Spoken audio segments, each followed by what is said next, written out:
The Empty Man stars James Badge Dale, Malin Ireland, Sasha Frolova and Aaron Poole, and is directed by David Pryor.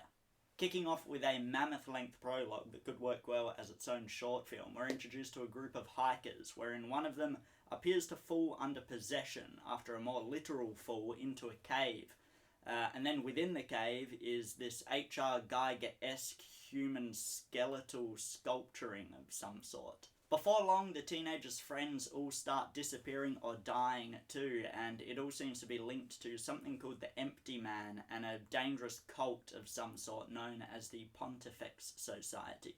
With a troubled production, The Empty Man was actually shot in 2017 to be released under 20th Century Fox Studios, and was actually one of the last films to be released under that banner before Disney acquired all the rights to Fox Studios.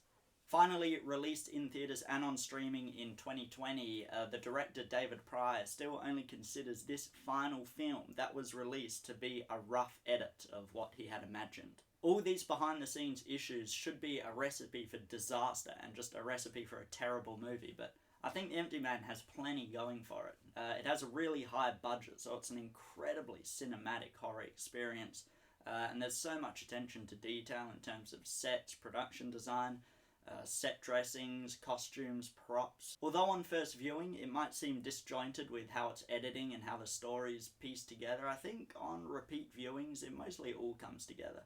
There are multiple long sequences of creepy events that are just masterfully directed, especially the 25-minute opening prologue, and later on a scene taking place at a campsite at night.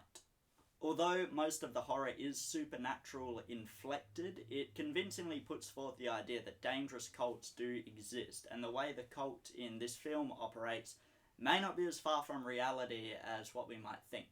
In the film, the cult is a well-moneyed institution that enacts brainwashing techniques to more impressionable people, for example young people, people with tough backgrounds, people just looking for meaning in life. Although the film sort of loses its way maybe a tiny bit in the final twist of the film, without which it could have had a more impactful conclusion, I think The Empty Man is really, really well worth seeking out for horror fans, and performances across the board are just really fantastic. So yeah, I give it an 8 out of 10, and peace out.